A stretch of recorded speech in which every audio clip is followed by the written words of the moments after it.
एक राजा की 6 पत्नियां थीं। राजा उन सभी को बहुत चाहता था। वो बहुत ही नेक दिल और प्रजावत्सल राजा था। राजा जय सिंह के राज्य में पशु पक्षियों से लेकर मनुष्य तक सब खुश थे, परंतु राजा के मन में एक गहरा दर्द छिपा था। उनकी 6 पत्नियां थीं, पर उनमें से कोई भी उसे संतान सुख नहीं दे पाई थी। ये दर्द हमेशा उनको कचोटता रहता था। राजा ने इसके लिए अनेकों यज्ञ और पूजा पाठ करवाए। जिस पंडित ने जैसा बोला, राजा ने वैसा ही किया, पर किसी की कोई भी युक्ति काम न आई। संतान की चाह में राजा ने एक एक करके 6 शादियां की, पर किसी भी रानी से उसे संतान सुख की प्राप्ति नहीं हुई। एक दिन राजा जय सिंह शिकार के लिए जंगल गए। वहाँ एक मृग का पीछा करते करते वो जंगल में दूर तक निकल गए। मृग तो भाग निकला, पर अब राजा भूख और प्यास से व्याकुल हो गया। तभी राजा के कानों में पानी के बहने की ध्वनि पड़ी। ध्वनि सुनते ही राजा की जान में जान आई। सोचा, जरूर आसपास ही कोई पानी का झरना है। भूख न सही, कम से कम प्यास तो मिटेगी। राजा ने ध्वनि की दिशा में तेजी से अपना घोड़ा दौड़ा दिया। जल्द ही राजा की आंखों के सामने एक बड़ा झरना था,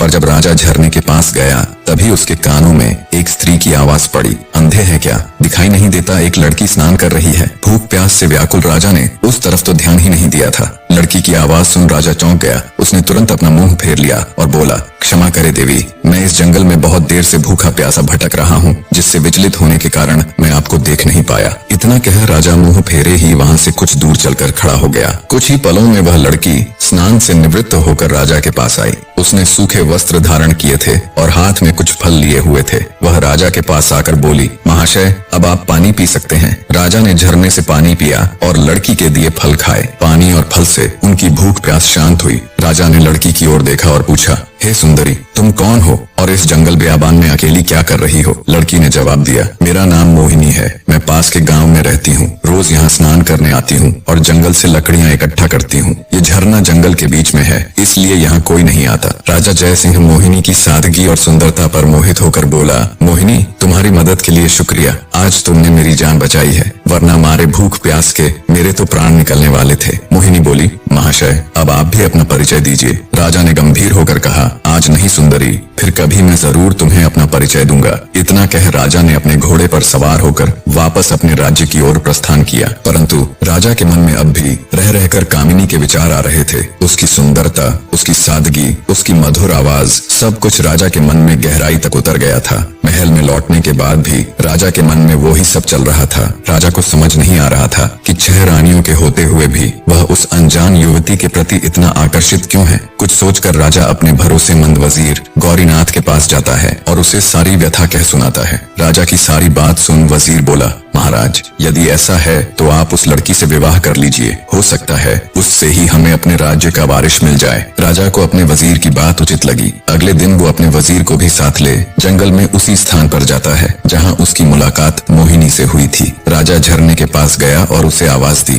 पर कोई नहीं आया। जब बहुत बार आवाज देने के बाद भी मोहिनी नहीं दिखाई दी तो राजा का वजीर उसके पास आया और बोला, राजन, हो सकता है वो आज आई ही ना हो। आपने बताया था वो पास के ही गांव में रहती है, हमें वहीं चलकर देखना चाहिए। राजा और उसका वजीर दोनों अपने घोड़ों के ऊपर सवार हो पास के गांव में जाते हैं। मोहिनी का नाम पूछते पूछते दोनों उसके घर पहुंच जाते हैं। 2 शाही व्यक्तियों को शाही घोड़ों पर देख गांव वाले भी कौतूहलवश आसपास जमा हो जाते हैं। राजा घोड़े से उतरकर झोपड़ी के बाहर जाता है और मोहिनी को आवाज देता है। राजा की आवाज सुन जब मोहिनी रोनी सूरत ले झोपड़ी से बाहर आती है तो उसकी आंखों में आंसू थे। जब राजा ने कारण पूछा तो एक गांव वाले ने बताया, महाशय, इस दुनिया में सिर्फ इनकी माँ ही थी, आज उनका भी स्वर्गवास हो गया। अब बेचारी रोएगी नहीं तो और क्या करेगी। इतना कह गांव वालों ने राजा से उनका परिचय मांगा। आप बताइए, आप लोग कौन हैं? गांव वालों के पूछने पर वजीर ने राजा का परिचय दिया तो पूरे गांव में खलबली मच गई। सभी ने मिलकर राजा का स्वागत किया। गांव के मुखिया से राजा ने कहा, अगर आप लोगों को कोई आपत्ति न हो तो मैं मोहिनी से विवाह करना चाहता हूँ। राजा की बात सुन मुखिया खुश होता हुआ बोला, महाराज, हमारी बेटी राजरानी बनेगी, हमारे तो भाग्य खुल जाएंगे। गांव वालों ने जल्दी जल्दी सारी तैयारी करके राजा और मोहिनी का विवाह करवा दिया। राजा ने अपनी 7वीं पत्नी अर्थात मोहिनी का नया नामकरण किया राजलक्ष्मी। विवाह के पश्चात गांव वालों ने खुशी खुशी राजलक्ष्मी को राजा के साथ विदा कर दिया। राजा अपने वजीर और 7वीं पत्नी राजलक्ष्मी को लेकर राजमहल आ जाता है। जब राजा की पहले की 6 पत्नियों को इसकी खबर लगी तो वे जल भुनकर राख हो गईं। ऊपरी मन से उन्होंने नई रानी राजलक्ष्मी का स्वागत किया। समय बीतने लगा। अब राजा का अधिकांश समय नई रानी राजलक्ष्मी के साथ ही बीतने लगा। ये देखकर पुरानी रानी और अधिक ईर्ष्या से भर गई, परंतु राजलक्ष्मी को इसकी भनक तक नहीं थी। वो भोले भाले स्वभाव और एकदम साफ दिल की औरत थी। वह बाकी रानियों को अपनी बड़ी बहन की तरह सम्मान देती थी। समय बीता। एक दिन रानी राजलक्ष्मी ने राजा को शुभ समाचार दिया कि वो पिता बनने वाले हैं। रानी के मुख से ये बात सुन राजा जयसिंह की खुशी का कोई ठिकाना नहीं रहा। वो खुशी से रानी राजलक्ष्मी को गले लगा लेता है। राजा तुरंत कुल गुरु को बुला उन्हें आदेश देता है कि अब से नित्य प्रति रानी राजलक्ष्मी को धार्मिक और प्रेरक कथाएं सुनाई जाएं। नई रानी के गर्भवती होने का समाचार जल्दी ही पूरे राज्य में फैल गया। चारों तरफ बधाइयों की धूम मची हुई थी। नई रानी के गर्भवती होने का समाचार जब उसकी सौतनों को मिला तो उनके तन बदन में आग लग गई। वे अंदर तक जल भुन गई। सभी रानियों ने आपस में विचार किया कि नई रानी तो पहले ही राजा की बहुत प्रिय है। वो अपना अधिकतर समय उसी के साथ बिताते हैं। बच्चा होने के बाद तो उसका और अधिक ध्यान रखा जाएगा। राजा उस उल्टा को ही अपनी पटरानी बना लेंगे। हम सभी का तो वर्चस्व ही खत्म हो जाएगा। नई रानी हमारे साथ दासियों जैसा व्यवहार करेंगी। नहीं नहीं, हम ऐसा कदापि नहीं होने देंगी। वो सभी सलाह मशवरा करके नई रानी को क्षति पहुंचाने की अलग अलग युक्तियां सोचने लग जाती है, परंतु बड़ी रानियों का कोई भी प्रयास सफल नहीं हो पा रहा था, क्योंकि नई रानी राजलक्ष्मी उन्हें कभी अकेले नहीं मिलती। कभी राजा के आदेश अनुसार कुलगुरु उन्हें कथा सुनाते मिलते तो कभी उनकी दासियां उनके साथ होती। कभी प्रजा के लोग उन्हें घेरे रहते तो कभी खुद राजा ही उनके साथ होते। ऐसे में रानियों को कभी अपने मकसद को अंजाम देने का मौका ही नहीं मिला। इसी तरह समय बीत रहा था। रानी राजलक्ष्मी का गर्भावस्था का समय लगभग पूरा होने को आया था, पर फिर एक दिन राज्य की सीमा पर विद्रोहियों ने आक्रमण कर दिया। शत्रुओं से निपटने के लिए राजा जयसिंह को अपनी सेना सहित राजमहल छोड़कर राज्य की सीमा पर जाना पड़ा। बड़ी रानियों को तो जैसे सुनहरा अवसर मिल गया था। वे छोटी रानी को ऐसी दवाई देने लग गई जिससे रानी राजलक्ष्मी के गर्भ को क्षति पहुंचे और रानी से ऐसे ऐसे कार्य करवाती जो गर्भावस्था के लिए उचित नहीं थे। बड़ी रानियां छोटी रानी के भोलेपन का खूब फायदा उठाती और उन्हें उल्टी उल्टी चीजें सिखाती। जब कुलगुरु छोटी रानी को कथा सुनाने आते तो वो उसे अच्छी अच्छी बातें समझाते और आवश्यक सावधानियां बताकर चले जाते। रानी राजलक्ष्मी बिल्कुल भी समझ नहीं पा रही थी कि कुलगुरु और बड़ी रानियों की बातें इतनी भिन्न क्यों हैं। आखिर सही कौन है? रानी राजलक्ष्मी ने सोचा, बड़ी रानियां तो महिलाएं हैं, कुलगुरु तो फिर भी पुरुष हैं। महिलाओं की समस्याएं भला पुरुष कहाँ समझ पाएंगे, इसलिए जो बड़ी रानियां कहती हैं वो ही उचित है। साफ हृदय की रानी राजलक्ष्मी कभी सपने में भी नहीं सोच सकती थी कि बड़ी रानियां उसके साथ कुछ गलत कर सकती हैं। इसलिए वो आंखें बंद करके जो और जैसा बड़ी रानियां उसे करने के लिए कहती वो बिल्कुल वैसा ही करती। एक दिन रानी राजलक्ष्मी को प्रसव पीड़ा होनी शुरू हो गई। उसने बड़ी रानी से कहा, दीदी मुझे बहुत दर्द हो रहा है, कुछ समाधान कीजिए कि प्रसव कैसे होगा। ये सुन बड़ी रानी सिर से पैर तक जलकर राख हो गई। उसने विचार किया, इसका अभी से इतना ध्यान रखा जाता है, बच्चा होने के बाद तो पता नहीं इसे और कितना आदर सम्मान मिलेगा। छोटी रानी को मदद मांगते देख उसके मन में तरह तरह के षड्यंत्र चल रहे थे। फिर कुछ सोचकर उसने छोटी रानी को दिलासा देते हुए कहा, तुम बिल्कुल भी चिंता मत करो,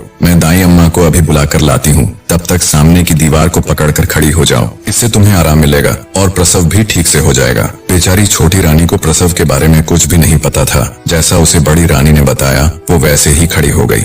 गर्भवती रानी दीवार के सहारे खड़ी प्रसव पीड़ा से कराह रही थी। जब उसकी पीड़ा असहनीय हो गई तो वो वहीं दीवार को पकड़कर बैठ गई और जोर जोर से चिल्लाने लगी, लेकिन उस बेचारी को देखने या सुनने वाला वहाँ कोई भी नहीं था। दूसरी तरफ क्रूर निर्दयी बड़ी रानी और दूसरी रानियों ने अपनी विश्वास पात्र दाई को बहुत सारे धन का लालच देते हुए कहा, तुम जाओ और छोटी रानी के कमरे के बाहर जाकर खड़ी हो जाओ और ध्यान रखना वहाँ कोई और न आने पाए। दाई धन के लालच में रानी राजलक्ष्मी के कमरे के बाहर खड़ी हो गई। उसे छोटी रानी की चीखें बिल्कुल साफ सुनाई दे रही थीं, पर धन के लालच और बड़ी रानियों के डर से वो बस दूर खड़ी रानी को देखती रही। दर्द के मारे असहाय छोटी रानी का एक एक पल सदियों के बराबर बीत रहा था। कुछ ही देर में उस ऊपर वाले की कृपा से उसने एक एक करके 7 बच्चों को जन्म दिया, जिनमें 6 लड़कियां और 1 लड़का था। अत्यधिक पीड़ा के कारण रानी राजलक्ष्मी बच्चों को जन्म देते ही बेहोश हो गई। दूर से सारा माजरा देख रही चंडाल दाई ने तुरंत बड़ी रानी सहित अन्य रानियों को बुलाया और नवजात बच्चों को उन्हें दिखाया। वे सब ये देखकर हैरान थीं कि छोटी रानी ने एक साथ 7 बच्चों को जन्म दिया है और सभी बच्चे बिल्कुल स्वस्थ और तंदुरुस्त हैं। मारे जलन और ईर्ष्या के उन सबकी आंखें विस्मय से फैल गईं। वे सब अपनी किस्मत को धिक्कार रही थीं कि कहां हम में से किसी को भी एक बच्चा तक नहीं है, और इस गांव की गंवार को एक साथ 7 बच्चे हो गए, और वो भी बिल्कुल स्वस्थ। पर कोई बात नहीं, जो हमें नहीं मिल सका वो हम इस गवार को भी हासिल नहीं होने देंगी। क्रोध और ईर्ष्या में अंधी हो चुकी बड़ी रानी ने दाई को आदेश दिया, तुम तुरंत जाओ और कुछ ईंट पत्थर के टुकड़ों को लाकर बेसुध छोटी रानी के पास रख दो। रानी का आदेश मिलते ही दाई तुरंत कुछ ईंट और पत्थर के टुकड़े ले आई और उन्हें छोटी रानी के पास रख दिया। फिर बड़ी रानी ने बेरहमी से दाई को आदेश दिया कि अब इन नवजात बच्चों को जंगल में ले जाओ और इन्हें मारकर जमीन में दफन कर देना। इसके बदले हम तुम्हें इतना धन देंगे कि तुम्हारी 7 पुश्तें बैठकर खाएंगी। धन के लालच में अंधी दुराचारी दाई खुश होते हुए उन बच्चों को लेकर वहां से चली गई। उसके जाने के बाद रानियों ने वहां से सभी निशान साफ करके ईंट पत्थरों को छोटी रानी के पास रख दिया और सभी अपने कमरे में चली गई। थोड़ी देर में दाई जंगल से लौटकर रानियों के पास आ गई। तब बड़ी रानी ने पूछा, क्या तुमने बच्चों को दफन कर दिया था? दाई के हाँ भरने पर रानियों ने उसे खूब सारा धन देकर चलता कर दिया। जब सब कुछ बड़ी रानी की योजना अनुसार हो गया, तब वो अन्य रानियों के साथ बेसुध पड़ी छोटी रानी के पास जा ठंडे पानी के छींटे मारकर उसे होश में लाती है। होश में आते ही छोटी रानी ने पूछा, मेरा बच्चा कहाँ है? मेरा बच्चा कहाँ है? मुझे क्या संतान हुई, लड़का या लड़की? पास पड़े ईंट और पत्थरों की ओर इशारा करते हुए बड़ी रानी बोली, ये देखो, तुमने इन ईंट और पत्थरों को जन्म दिया है। ये सुनते ही छोटी रानी एकदम से आश्चर्य के साथ सन्न रह गई और बोली, ऐसा कैसे हो सकता है कि मैंने ईंट और पत्थरों को जन्म दिया है? नहीं, ये नहीं हो सकता। मैं ये मान ही नहीं सकती कि मुझे बच्चे की जगह ये ईंट और पत्थर हुए हैं। एक औरत के गर्भ से क्या कभी किसी पत्थर को जन्म लेते देखा है? बच्चा तो अवश्य हुआ होगा। इतना कह रानी राजलक्ष्मी रोते हुए बड़ी रानी से बोली, दीदी, कह दो कि ये झूठ है, कह दो कि ये एक मजाक है, कह दो कि आप सबने मुझसे झूठ कहा है। मेरे बच्चे कहाँ हैं? मुझे अब जल्दी से उनसे मिलवा दो। अब मुझसे ये सब बर्दाश्त नहीं हो रहा। छोटी रानी की बात सुन बड़ी रानी आंखें तरेरते हुए गुस्से में बोली, क्या बक रही हो तुम? हम क्यों तुम्हारे साथ मजाक करेंगे? ये पत्थर ही है जिसे तुमने जन्म दिया है। इतना कहते हुए उन्होंने उन ईंट और पत्थरों को एक थैले में भरकर रख दिया। अब बड़ी रानियों को इंतजार था तो बस राजा के आने का। छोटी रानी बेचारी खून का घूंट पीकर रह गई। भला उस अकेली की उन 6 रानियों के आगे क्या चलनी थी? दुष्ट रानियों ने पूरे महल में ये बात फैला दी कि छोटी रानी ने बच्चों के बदले ईंट और पत्थरों को जन्म दिया है। कुछ समय बाद राजा जय सिंह भी युद्ध जीतकर अपने राज्य में पधारे, पर जब वो अपने राज्य में लौटे तो प्रजा को देख हैरान थे। जिस प्रजा को उनके युद्ध जीत कर आने पर खुशियां मनानी चाहिए थी, नाचना गाना चाहिए था, उन सब के मुंह लटके हुए थे। ये सब देख राजा को बड़ा आश्चर्य हुआ। वो असमंजस के साथ राजभवन में आए तो बड़ी रानी सहित अन्य 6 रानियों ने उनका स्वागत किया। उनके चेहरे पर अलग ही खुशी झलक रही थी, पर छोटी रानी राजलक्ष्मी का चेहरा मुरझाया हुआ था। ये सब देख राजा ने अपनी छोटी रानी से पूछा, क्या हुआ रानी, आपका चेहरा मुरझाया हुआ क्यों है? छोटी रानी कुछ कहती, उससे पहले ही बड़ी रानी बोल पड़ी, महाराज, चेहरा तो मुरझाना ही था, इसका भेद जो खुल गया है। राजा बोला, भेद? कैसा भेद? तुम मुझे साफ साफ बताओ रानी कि आखिर बात क्या है? क्या रानी का प्रसव ठीक से हो गया था? तब दुष्ट रानी दुख का दिखावा करते हुए बोली, महाराज, हमें ठग लिया गया है। हम सबके साथ बहुत बड़ा फरेब किया गया है। ये भोली सूरत वाली रानी राजलक्ष्मी एक झूठी मतकार और धोखेबाज औरत है। महाराज, ये धूर्त स्त्री गर्भवती होने का दिखावा करती रही, जबकि ये कभी गर्भवती थी ही नहीं। इसने तो बस सब दिखावा किया है। गर्भ होने पर कुछ तो होता, इसे तो ईंट और पत्थर हुए हैं। इतना कहकर बड़ी रानी ने थैले में इकट्ठे किए हुए ईंट और पत्थरों को राजा को दिखाया। ये सब देख राजा तुनक गया और बोला, बड़ी रानी, आप ये क्या कह रही है? भला एक मानव गर्भ से कभी ईंट और पत्थरों को पैदा होते हुए देखा है तुमने कभी? राजा की बात सुन बड़ी रानी बोली, क्षमा करे महाराज, पर हम भी तो आपको वही बताने और समझाने का प्रयत्न कर रही है कि इसने हमारे साथ गर्भवती होने का नाटक किया है। हम भी तो कब से उम्मीद लगाए बैठे थे कि राज्य का वारिस आएगा, हमें भी कोई माँ कहने वाला आएगा। हमारे भी कान तरस गए थे महाराज माँ शब्द सुनने को, पर इस दुष्ट औरत ने हम सबके साथ छल किया है। ये सब सुनने के बाद राजा को भी बड़ी रानी की बातों का विश्वास होने लगा। उसे भी लगने लगा कि छोटी रानी ने सबके साथ धोखा किया है। राजा छोटी रानी राजलक्ष्मी से कहता है, तुमने ये सब क्यों किया रानी? तुम्हारी हिम्मत कैसे हुई हमें छलने की? मैं तो जैसे तैसे विधि का विधान मानकर जी रहा था कि शायद हमारे भाग्य में संतान सुख है ही नहीं, पर तुमने तो हमें हमारे जीवन की सबसे बड़ी आशा दिखाकर उस पर पानी फेर दिया।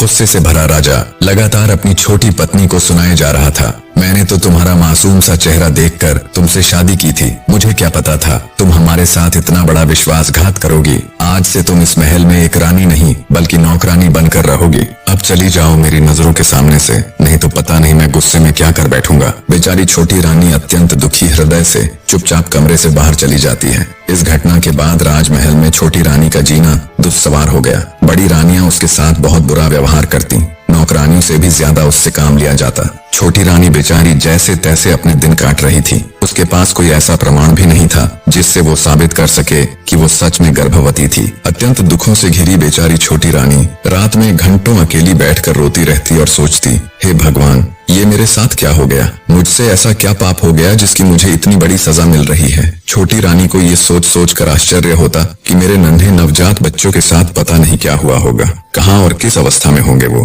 पता नहीं जिंदा भी है या फिर काल का ग्रास बन गए। कई बार वो सोचती कि क्यों न सब कुछ छोड़ छाड़ कर वापस अपने गांव में चली जाऊं और अपनी पहले वाली जिंदगी जीऊं। पर फिर उसे गांव वालों का ख्याल आ जाता कि कैसे उन सब ने उसे कितने अरमानों से राजा के साथ विदा किया था। कितने खुश थे पूरे गांव के लोग। अब वापस जाकर उन सबको क्या जवाब दूंगी? किस मुंह से अपने दुर्भाग्य की कथा उनको बताऊंगी? यही सब सोचकर वो गांव जाने का विचार त्याग देती है। ऐसे ही समय गुजरता गया। एक दिन राजा जयसिंह अपने राज दरबार में बैठा था। तभी उनके राज्य में स्थित एक छोटे से गांव का प्रधान उनके पास आता है और हाथ जोड़कर राजा से कहता है, महाराज, आज मैं आपके सामने अपने गांव की एक बहुत ही विचित्र घटना के बारे में बताने के लिए हाजिर हुआ हूँ। ये घटना इतनी विचित्र है महाराज कि इसके बारे में आपको अवश्य पता होना चाहिए। राजा जयसिंह ग्राम प्रधान की बात सुन कहता है, कहो प्रधान जी, ऐसी क्या विचित्र घटना हुई भला?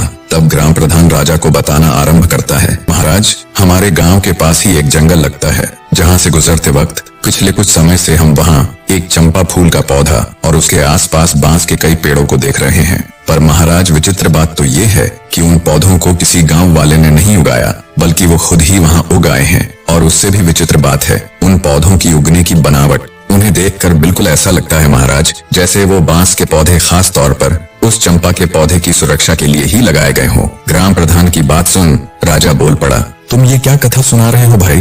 मेरी तो कुछ समझ में नहीं आ रहा। और इसमें ऐसी हैरान कर देने वाली आखिर क्या बात है? पौधे ही तो हैं, उग आए होंगे किसी भी तरह। तब ग्राम प्रधान बोला, क्षमा करें महाराज, पर आप पहले मेरी पूरी बात तो सुन लीजिए। जितनी विचित्र उन पौधों की बनावट है, उससे कहीं ज्यादा विचित्र ये बात है कि वो चंपा का पौधा अत्यंत खुशबूदार फूलों से लदा हुआ है। और जब कोई ग्रामीण अथवा राहगीर उसके फूलों को तोड़ने का प्रयत्न करता है तो वो किसी जादुई पौधे की तरह रहस्यमयी ढंग से ऊंचा होता चला जाता है। इतना ऊंचा कि हाथ से फूल तोड़ना तो दूर की बात है, किसी लंबी लकड़ी से भी उस पौधे के फूलों को तोड़ पाना असंभव है महाराज। अब राजा जय सिंह की ग्राम प्रधान की बातों में रुचि बढ़ने लगती है। वे पूरे ध्यान से उसकी बातें सुन रहे थे। आगे गांव का सरपंच बोला, और महाराज, सबसे विचित्र और हैरान कर देने वाली बात तो ये है कि वे पौधे आपस में किसी मानव की तरह बात करते हैं। ग्राम प्रधान की ये बात सुन कुछ देर पहले जो राजा उसकी बातों को हल्के में ले रहा था, अब वो चौंक कर बैठ जाता है कि पौधे आपस में बातें करते हैं, और वो भी बिल्कुल मनुष्य की तरह बोलकर। राजा के साथ साथ पूरा राज दरबार विस्मय से भर जाता है। सभी चौंक कर एक दूसरे का मुंह ताक रहे थे। राजा जयसिंह हैरानी से ग्राम प्रधान से कहता है, ऐसे कैसे हो सकता है कि पौधे आदमियों की तरह बात करें? ठीक है प्रधान जी, अब ये भी बता दीजिए कि वो पौधे आखिर बात क्या करते हैं? प्रधान जी राजा को जवाब देते हुए कहते हैं कि महाराज, जब भी कोई मनुष्य फूल तोड़ने के लिए चंपा के पौधे की तरफ हाथ बढ़ाता है तो चंपा के पौधे से आवाज आती है कि बांस भैया, गांव के ग्रामीण फूल तोड़ने के लिए आए हैं, इनको फूल दूं या लगूं आकाश। इसके बाद उन बांस के पौधों से आवाज आती है, नहीं बहना, लगो आकाश। और उसके आगे का तो मैंने आपको बताया ही है महाराज कि चंपा की डालियां इतनी ऊंची होती चली जाती है कि उनसे फूल तोड़ना असंभव है। परंतु सुबह जमीन में अपने आप अत्यंत सुगंधित फूल बिखरे हुए मिलते हैं, पर आज तक कोई भी व्यक्ति उन फूलों को अपने हाथों से नहीं तोड़ पाया है। गांव के सरपंच की बात सुन राजा जय सिंह सोच में पड़ जाता है। फिर कुछ देर विचार कर वो अपने भरोसेमंद वजीर गौरीनाथ को बुलाकर उसे निर्देश देते हुए कहता है, मंत्री जी, आप फौरन वहां जाओ और सच का पता लगाओ। वजीर गौरीनाथ जी महाराज कह तुरंत ग्राम प्रधान को साथ ले गांव के लिए चल पड़ता है। कुछ ही देर में मंत्री और ग्राम प्रधान उन बोलने वाले रहस्यमयी चंपा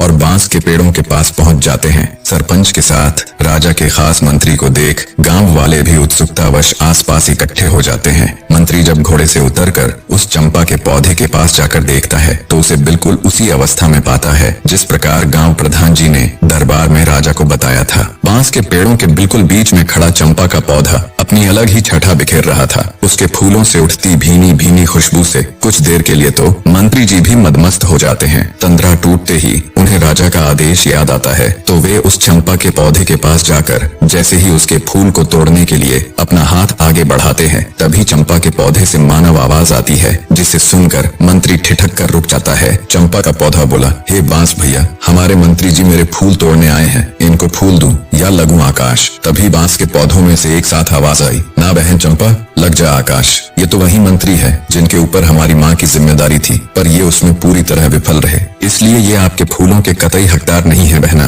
बिल्कुल स्पष्ट और साफ आवाज में पौधों की वार्तालाप सुन मंत्री एकदम सन्न रह जाता है। उसके आश्चर्य का कोई ठिकाना नहीं था। हक्के बक्के खड़े मंत्री के देखते देखते चंपा का पौधा आकाश में जा लगा। ये देख एकदम सुनने खड़े मंत्री के पूरे शरीर में सिरहन दौड़ गई। गांव वाले भी खड़े खड़े ये पूरा तमाशा देख रहे थे। तभी बांस के पौधों से आवाज आती है, जाइए मंत्री जी और अपने राज कार्यों को देखिए, आप किसी इंसान की जिम्मेदारी लेने के योग्य नहीं है। मंत्री भौचक्का खड़ा बांस के पौधों को देखता हुआ सब सुन रहा था। आगे बांस का पौधा कहता है, मंत्री जी, राजा महाराज तो युद्ध में चले गए थे, उनके बाद हमारी माँ की देख रेख का दायित्व आपका ही था, और कुछ नहीं तो कम से कम हमारी माँ के प्रसव के दौरान तो वहाँ हाजिर रहकर ये देखते कि उन्हें किसी बात की कोई परेशानी तो नहीं, पर आपने तो उनकी कोई खैर खबर तक नहीं ली। बांस के पेड़ों की आवाज सुन हैरान खड़ा मंत्री विचार करता है कि ये पौधे बोल कैसे रहे हैं और इतना सब कैसे जानते हैं। वो सोचता है, बात तो बिल्कुल सही कह रहे हैं, मैंने रानी राजलक्ष्मी की कोई सुध नहीं ली। ये सोचकर मंत्री आत्मग्लानि से भर उठता है। सोचा ये तो उससे बड़ी भूल हो गई। राजा की गैर हाजिरी में उसे रानी राजलक्ष्मी को गर्भावस्था में संभालना चाहिए था। मंत्री जी सोचते हैं, इसका मतलब क्या रानी राजलक्ष्मी के साथ कोई बड़ा षड्यंत्र हुआ था या कुछ और बहुत बुरा जो वो नहीं जानते। ये विचार आते ही उसने जब ये सब उन पौधों से जानना चाहा तो उनमें से कोई आवाज नहीं आई। जब बहुत प्रयास करने पर भी पौधों ने कोई जवाब नहीं दिया तो हैरानी के साथ साथ आत्मग्लानि से भरे मंत्री जी बोझिल हृदय के साथ वापस राजमहल की तरफ चल पड़ते हैं। वहाँ पहुंचकर वो सारा किस्सा राजा जयसिंह को कह सुनाते हैं और बोले, महाराज क्षमा करें, पर मुझे लगता है राजमहल में कुछ षड्यंत्र तो जरूर हुआ है। महाराज, आपकी गैर हाजिरी में मैं राजरानी की अच्छी तरह देखभाल नहीं कर पाया। आज उन पौधों की बात सुनकर ऐसा लग रहा है महाराज जैसे राजमहल में राजरानी राजलक्ष्मी के साथ कुछ बहुत बुरा हुआ है। मैंने उन पौधों से जानने की बहुत कोशिश की लेकिन उन्होंने मुझे कुछ नहीं बताया, इसलिए मेरा आपसे अनुरोध है कि आपको खुद वहाँ जाकर उन पौधों से बात करनी चाहिए। हो सकता है वो आपको सारी बात बता दें। भरोसेमंद वजीर गौरीनाथ की पूरी बात सुन राजा जयसिंह कहते हैं, ठीक है मंत्री जी, हम वहाँ अवश्य जाएंगे और साथ में अपनी 6 रानियों को भी लेकर जाएंगे। राजा की बात सुन मंत्री जी बोले, महाराज मेरी आपसे एक गुजारिश है, मैं छोटी रानी राजलक्ष्मी को भी अपने साथ वहाँ लेकर जाना चाहता हूँ। राजा बोले, ठीक है मंत्री जी, आप ऐसा कर सकते हैं, पर वो दुष्ट मेरी आंखों के सामने न आने पाए, इस बात का ध्यान रखना। मंत्री बोला, जी महाराज। अगले दिन राजा जयसिंह अपनी रानियों के साथ आकाश चंपा का रहस्य जानने के लिए निकल पड़े। सबसे आगे रथ में राजा और उसकी पटरानी चल रहे थे। उससे पीछे वाले रथ में राजा की 5 रानियां और पीछे भी अन्य कई प्रमुख सभा सदस्य साथ जा रहे थे। राजा से आज्ञा ले चुके मंत्री ने रानी राजलक्ष्मी को अपने परिवार सहित बड़े आदर से पालकी में उन्हें बिठा दिया था। राजा का काफिला कुछ समय में गांव के बाहर पहुंच गया। वहां पहुंचने पर जंगल के बाहर गांव की सीमा पर वो अपना पड़ाव डाल देते हैं। पूरे राज्य परिवार को आया देख गांव के ग्रामीण उनके स्वागत में जुट गए। कुछ समय विश्राम कर सभी आकाश चंपा के पौधे के पास पहुंच जाते हैं और उसके चारों तरफ घेरा डालकर बैठ जाते हैं। आज भी चंपा का पौधा अपनी सामान्य ऊंचाई पर खड़ा लहलहा रहा था और चारों तरफ अपनी खुशबू बिखेर रहा था। सब लोग उसकी खुशबू से सराबोर हो उठे, पर राजा तो चंपा के पौधे के रहस्य को जानने के लिए बेताब था। राजा की 6 पत्नियां उसके साथ बैठी थीं और छोटी रानी राजलक्ष्मी मंत्री जी की पत्नी के साथ बैठी हुई थी। तभी बड़ी रानी यानी राजा की पटरानी राजा से बोली, महाराज यदि आपकी आज्ञा हो तो क्या मैं इस खुशबूदार चंपा के पौधे से कुछ फूल तोड़ लूं? राजा बोला, अवश्य रानी साहिबा। तभी राजा की दूसरी पत्नी भी बोल उठी, महाराज इन फूलों की उठती भीनी भीनी खुशबू को महसूस कर मुझसे बिल्कुल भी नहीं रुका जा रहा, क्या मैं भी फूल ले लूं? दूसरी रानी के साथ साथ तीसरी फिर चौथी सभी रानियों ने ऐसा कहा तो राजा बोला, अवश्य तुम सब वो फूल ले लेना। राजा ने सबसे पहले 6वें नंबर यानी छोटी रानी को फूल चुनने का निर्देश दिया और पटरानी सहित अन्य रानियों से बोले कि ये तुम सब में सबसे छोटी है, इसलिए सबसे पहले उसे ही फूल चुनने का अवसर मिलना चाहिए। राजा की बात से पटरानी सहित अन्य रानियां सहमत हो गईं, तो 6वें नंबर की रानी फूल तोड़ने के लिए चंपा के पौधे के पास जाती है। राजा सहित वहाँ मौजूद सभी की उत्सुकता पूरे चरम पर थी। सभी ये देखने के लिए आतुर थे कि अब क्या होगा।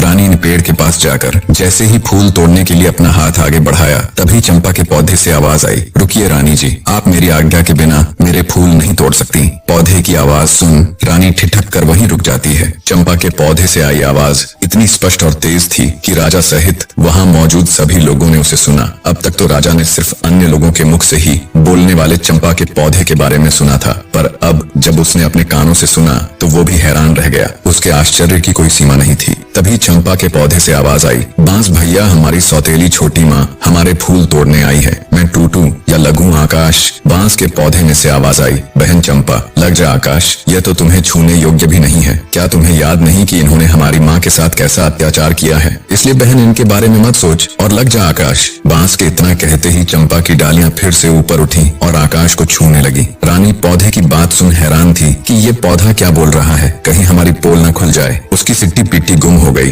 रानी ने सोचा, कहाँ तो फूल तोड़ने आई थी, फूल मिलना तो भाड़ में गया, यहाँ तो हमारा ही किया कराया उजागर हो रहा है। निराश हो चुपचाप वो एक चोर की तरह वापस आकर अपने स्थान पर बैठ गई, दुखी हृदय के साथ खुद में ही खोई। रानी राजलक्ष्मी के कानों में जब सौतेली माँ नामक शब्द पड़े तो उसके भी कान खड़े हो गए। चंपा और बांस की सारी बातें सुन उनका हृदय विचलित होने लगा। राजा सहित अन्य लोग भी सारी वार्तालाप सुन हैरान थे, पर किसी की समझ में अब तक कुछ नहीं आ रहा था। 6वें नंबर की रानी के आने के बाद 5वीं, चौथी, तीसरी और फिर दूसरी रानी भी हार मानकर अपने स्थान पर बैठ गई। जब किसी को चंपा का फूल नहीं मिला तो राजा की पटरानी अथवा बड़ी रानी चंपा के पौधे के पास गई। चंपा का पौधा अब भी आकाश में लगा हुआ था। पटरानी बोली, सुनो चंपा के पौधे, मैं इस राज्य की महारानी और महाराजा की पटरानी हूँ। इस राज्य में जो कुछ भी है उसके ऊपर हमारा अधिकार है, इसीलिए चंपा अपनी डाली को नीचे झुका और मुझे फूल तोड़ लेने दे। इस बार चंपा की डालियों से आवाज आई, भैया बांस, हमारी सौतेली माँ हमें फूल देने के लिए चेतावनी के साथ धमका रही है और हमें अपना आदेश मानने के लिए कह रही है। तुम क्या कहते हो, हमें इनका आदेश मानना चाहिए या नहीं?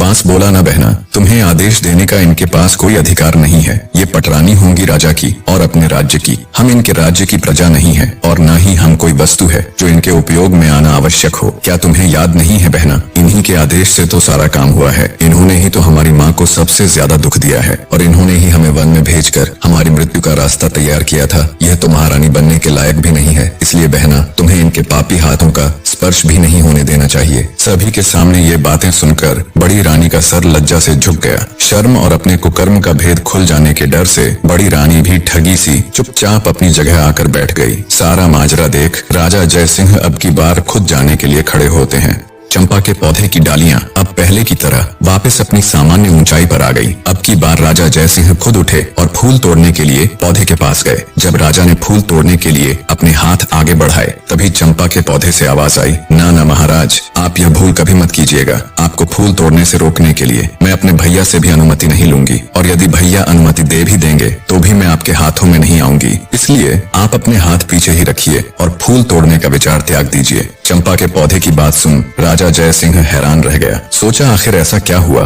कि उनको रोकने के लिए चंपा अपने भाइयों से भी अनुमति नहीं ले रही। राजा बोला, हे चंपा के पौधे, मैं इस देश का राजा हूँ। मैंने कभी भी किसी के साथ अन्याय नहीं किया। मैं अपनी प्रजा को अपनी संतान की तरह मानता हूँ। मेरे राज्य में मनुष्य ही नहीं पशु पक्षी भी खुश और स्वतंत्र है। मैंने आज तक किसी को जरा सी भी तकलीफ नहीं दी। फिर मुझसे ऐसी क्या भूल हो गई कि मुझे अपने फूल लेने से रोकने के लिए आपको अपने भाइयों से भी पूछने की जरूरत नहीं पड़ी। तब चंपा के पौधे से आवाज आई, हे राजा महाराज, इसमें कोई शक नहीं कि आपने आज तक किसी भी जीव जंतु को कोई तकलीफ नहीं दी, परंतु महाराज आप में एक सबसे बड़ी कमी है कि आप कान के कच्चे हैं। जो कोई भी आपसे जैसा भी कहता है आप बिना सच्चाई जाने वैसा ही मान लेते हैं। खुद से कभी भी सच्चाई जानने की कोशिश नहीं करते। आपने प्रजा को तो संतान मान लिया, लेकिन क्या कभी आपने अपनी संतान की खोज खबर करने की जरा सी भी कोशिश की? क्या आपने कभी ये जानने की कोशिश की कि आपकी अपनी संतान कहाँ है? अरे छोड़िए राजा महाराज, आप तो अपनी गर्भवती पत्नी की भी सुरक्षा तक नहीं कर पाए। बिना सच्चाई का पता किए आपने एक सच्ची नारी को धोखेबाज कहकर नौकरानी बना दिया। तो जाइए महाराज, जाकर अपने राज्य को संभालिए। आप मेरे फूलों के बिल्कुल भी योग्य नहीं हो। चंपा के पौधे की बात सुन बेचारा राजा निरुत्तर हो गया और चुपचाप मुंह लटकाए वापस अपनी जगह पर आकर बैठ गया। उनके मन में हजारों सवाल एक साथ उठ रहे थे।